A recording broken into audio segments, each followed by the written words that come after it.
अर्धे वकील सागर बघायला येतात आणि मार्गदर्शन घेऊन कोर्टात जातात। सुप्रिया सुळेंचा नाव न घेता फडणवीसांवर निशाणा।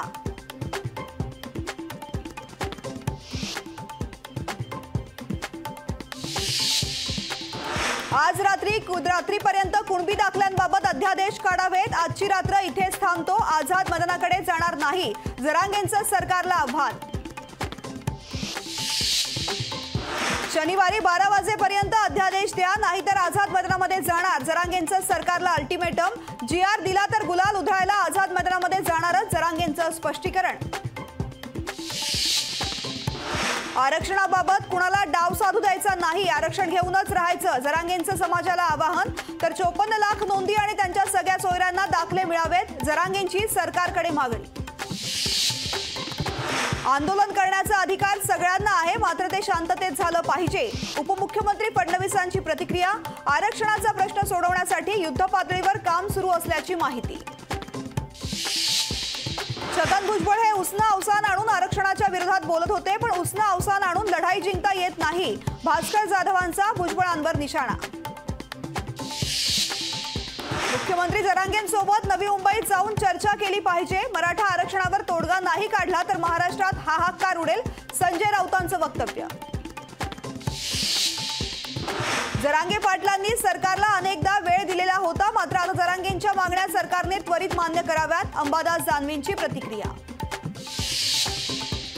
बिहारच्या राजकारणात पुन्हा एकदा नाट्यमय घडामोडी, नितीश कुमार पुन्हा एकदा भाजपच्या वाटेवर, लोकशाहीला खात्रीलायक सूत्रांची माहिती। मवियाच्या जागा वाटपाचा पेच कायम, बैठकीत 48 पैकी 30 जागांवर सहमती, 10 जागांवर चर्चा सुरूच, शिवसेनेकडील 5 ते 6 जागांवरून आघाडीत घासाघीस।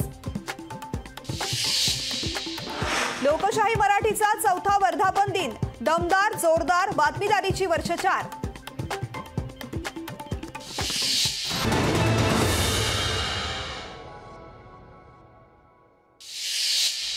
मराठा आरक्षणासंदर्भात सरकारचे प्रयत्न सुरू, मराठा आरक्षणावर लवकर तोडगा निघेल, संदीपान भुमरे यांची आरक्षणावर प्रतिक्रिया।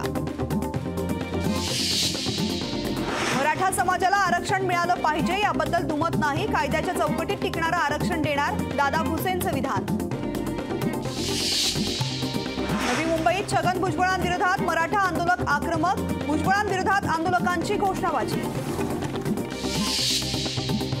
विधिमंडळात विधानसभा अध्यक्ष राहुल नार्वेकरांच्या हस्ते ध्वजारोहण, विधिमंडळ परिसरात प्रजासत्ताक दिनाचा उत्साह। छत्रपती संभाजीनगरात पालकमंत्री संदीपान भुमरेंच्या हस्ते झेंडावंदन, झेंडावंदनाला अंबादास दानवे, इम्तियाज जलील आणि चंद्रकांत खैरे उपस्थित। एपीएमसी मार्केटमध्ये मनोज जरांगेंच्या हस्ते झेंडावंदन, माझं नशीब म्हणून ध्वजावंदनाचा मान मिळाला, मनोज जरांगेंची प्रतिक्रिया।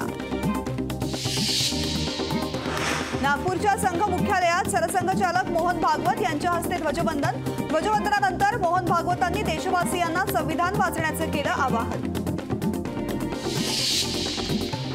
भावनात्मक भाषण करून शेतकऱ्यांना भडकवणं सोपं, मात्र शेतकऱ्यांना योग्य सल्ला देणे फार कमी लोक असतात, प्रताप जाधवांचा नाव न घेता रविकांत तुपकरांना टोला। मध्य पश्चिम रेल्वेवरती रविवारी मेगा ब्लॉक, अभियांत्रिकी आणि देखभाल दुरुस्तीच्या कामासाठी ब्लॉक। राज्यात कोरोनाचे आढळले 40 नवे रुग्ण, कोरोनामुळे एकाचा मृत्यू, नागरिकांनी काळजी घेण्याचं प्रशासनाचं आवाहन।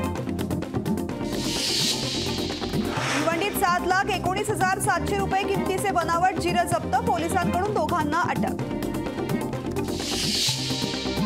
सरमकुंडी गावकऱ्यांनी मराठा आंदोलकांसाठी पाठवला 1.5 टन पेढा, शेकडो स्वयंसेवकांनी पेढ्याचं पाकिट तयार करून मुंबईला पाठवला पेढा।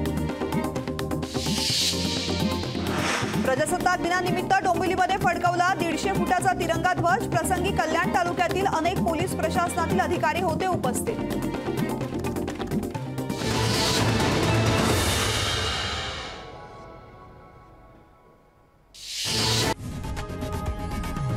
लोकशाही मराठी ऐका, पहा, जागरूक रहा।